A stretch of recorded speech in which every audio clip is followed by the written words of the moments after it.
Dear friends, ഇന്ന് ഞാൻ നിങ്ങളെ ഇവിടെ പഠിപ്പിക്കാനായിട്ട് ആഗ്രഹിക്കുന്നത് 3 ഇഡിയമാണ്. നമ്മുടെ ഡെയിലി ലൈഫിൽ നമ്മുടെ ഇംഗ്ലീഷ് സ്പീക്കിങ്ങിൽ യൂസ് ചെയ്യാൻ പറ്റുന്ന 3 ഇഡിയമാണ്. ഒന്ന് കോൾഡ് ഷോൾഡർ, അടുത്തത് ഓൺ ക്ലൗഡ് നയൻ, അടുത്തത് in the same boat. Cold shoulder എന്ന് പറഞ്ഞു കഴിഞ്ഞാൽ നിങ്ങൾ ആരെങ്കിലും നിങ്ങളെ അവഗണിക്കുകയോ നിങ്ങളുടെ നേരെ മുഖം തിരിക്കുകയോ ചെയ്ത് കഴിയുമ്പോൾ നിങ്ങൾക്ക് യൂസ് ചെയ്യാവുന്നതാണ്. അയാൾ എന്നെ ഇഗ്നോർ ചെയ്തു എന്നതിന് പകരം നമുക്ക് കോൾഡ് ഷോൾഡർ എന്ന് പറയുന്ന ഇഡിയം യൂസ് ചെയ്യാവുന്നതാണ്.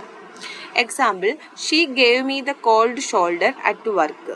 അതായത് ജോലി സ്ഥലത്ത് വെച്ച് അവൾ എന്നെ അവഗണിച്ചു. അടുത്ത്, don't give your friend the called shoulder.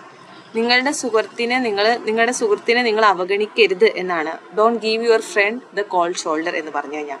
അതായത് നിങ്ങളുടെ ഏതെങ്കിലും ഒരു സുഹൃത്ത് അവരുടെ മറ്റൊരു സുഹൃത്തിനെ ഇഗ്നോർ ചെയ്യുന്നത് കണ്ടു കഴിഞ്ഞാൽ നമ്മൾ അവരോട് പറയരുത് നീ അവളോട് ഇങ്ങനെ പെരുമാറരുത്, അല്ലെങ്കിൽ അവളിങ്ങനെ ഇഗ്നോർ ചെയ്യരുത് എന്ന് പറയുന്നതിന് പകരം don't give your friend the called shoulder എന്ന് പറയാം. He got the called shoulder after arriving late. നിങ്ങൾ ഇപ്പോൾ എവിടെയെങ്കിലും നിങ്ങൾ ലേറ്റ് ആയിട്ട് വരികയോ ഇപ്പോൾ ക്ലാസ്സിലോ അല്ലെങ്കിൽ ഏതെങ്കിലും പ്രോഗ്രാമിൽ നിങ്ങൾ ലേറ്റ് ആയിട്ട് വന്നു കഴിഞ്ഞാൽ സ്വാഭാവികമായിട്ടും അവിടെ ഉള്ളവർ നിങ്ങളെ ഇഗ്നോർ ചെയ്യും, നിങ്ങളെ മൈൻഡ് ചെയ്യില്ല. അങ്ങനെയുള്ള അവസരങ്ങളിൽ നമുക്ക് ഈ കോൾഡ് ഷോൾഡർ ഉപയോഗിക്കാം. ഇവിടെ ഒരു ഉദാഹരണമാണ്, he got the called shoulder. അവനെ അവഗണിക്കപ്പെട്ടു ആഫ്റ്റർ അറൈവിങ് ലേറ്റ് ആയിട്ട് വന്നതിനാൽ. പിന്നെ ഇവിടെ ശ്രദ്ധിക്കേണ്ട കാര്യം, നമ്മൾ കോൾഡ് ഷോൾഡർ വന്നവിടത്തെല്ലാം നമ്മൾ ഗീവ്, ഗെറ്റ് എന്നീ 2 വെർബ് ഉപയോഗിച്ചാണ് നമ്മൾ എന്ത് ചെയ്തിരിക്കുന്നത്, ആ ഇഡിയത്തിനെ യൂസ് ചെയ്തിരിക്കുന്നത്. ഇവിടെ ഷീ ഗേവ്, ഹി ഗോട്ട്. അപ്പോൾ നമുക്ക് ഷീ ഗീവ്, ഹി ഗെറ്റ് അങ്ങനെയുള്ള ഉപയോഗിച്ച് വേണം നമ്മൾ കോൾഡ് ഷോൾഡറിനെ പറയാനായിട്ട്. അപ്പോൾ അവിടെയാണ് നിങ്ങളൊന്ന് ശ്രദ്ധിക്കേണ്ടത്. അടുത്തത് ഓൺ ക്ലൗഡ് നയൻ. നിങ്ങൾ ഭയങ്കര സന്തോഷമാണെങ്കിൽ ഐ ആം വെരി ഹാപ്പി എന്ന് പറയുന്നതിന് പകരം I am on cloud nine എന്ന് പറയാം. അതായത് ഞാനിപ്പോൾ ഭയങ്കര സന്തോഷത്തിലാണ് എന്നാണ്. എക്സാമ്പിൾ നോക്കാം, I was on cloud nine after getting the job. ജോലി ലഭിച്ചതിന് ശേഷം ഞാൻ ഭയങ്കര സന്തോഷത്തിലായിരുന്നു. She's on cloud nine because she pass the exam. അവള് ഭയങ്കര സന്തോഷത്തിലാണ്, അവൾ എക്സാം പാസ്സായി. The children were on cloud nine after the picnic. കുട്ടികൾ പിക്നിക്കിന് ശേഷം അവർ ഭയങ്കര സന്തോഷത്തിലായിരുന്നു. അപ്പോൾ നെക്സ്റ്റ് ടൈം നിങ്ങൾ എല്ലായിടത്തും ഇങ്ങനെ വെരി ഹാപ്പി എന്ന് പറയുമ്പോൾ തന്നെ ആ റിപ്പീറ്റേഷൻ ഒഴിവാക്കാനായിട്ട് നിങ്ങൾക്ക് on cloud nine, I am on cloud nine, we are on cloud nine എന്ന് പറയാവുന്നതാണ്. Next, in the same boat. ഇപ്പോൾ നിങ്ങളൊരു അവസ്ഥയിലൂടെ കടന്നു പോകുന്നു.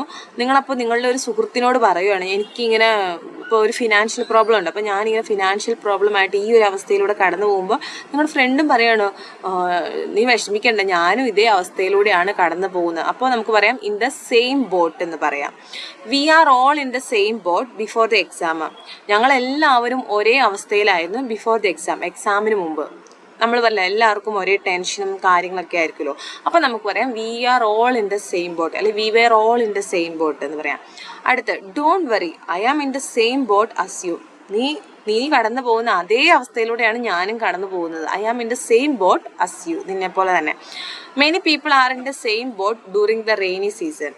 മഴക്കാലം ആകുമ്പോഴത്തേക്കും എല്ലാവരും ഏകദേശം ഒരേ അവസ്ഥയിലൂടെയാണ് കടന്നു പോകുന്നതിനുള്ളതിന് നമുക്ക് in the same boat use ചെയ്യാം. അപ്പോൾ സെയിം ബോട്ട് എന്ന് പറഞ്ഞാൽ നമ്മളൊരു കഷ്ടത അല്ലെങ്കിൽ ഒരു ബുദ്ധിമുട്ടുന്ന ഒരവസ്ഥയിലൂടെ കടന്നു പോകുമ്പോൾ മറ്റൊരാളും അതേ അവസ്ഥയിലാണ് നമുക്ക് പറയാം we are in the same boat എന്ന് പറയാം. ഇനി ഞാനൊരു ഷോർട്ട് പാരഗ്രാഫാണ്. ഇതിൽ ഈ ഇഡിയം എല്ലാം യൂസ് ചെയ്തിട്ടുണ്ട്. നിങ്ങളിത് വായിച്ച് എവിടേക്കാണ് ഇഡിയം യൂസ് ചെയ്യുന്നത് എന്ന് അതിൻ്റെ പ്രയോഗം മനസ്സിലാക്കുക. Today was an emotional day. In the morning, one colleague gave me the cold shoulder and I felt a little upset. Later, I got good news about my English course and I was on cloud 9. When I talked to my friends, I realized that we were all in the same boat because everyone was trying to improve their English. ഇതിന് മലയാളാർത്ഥം ഞാൻ പറയുന്നില്ല, ഇതിൽ ഇഡിയമാണ് use ചെയ്തിരിക്കുന്നത്. നിങ്ങൾ തന്നെ അർത്ഥം മനസ്സിലാക്കിയെടുക്കുക. ഇതുപോലെ short paragraph ഉണ്ടാക്കി നിങ്ങൾ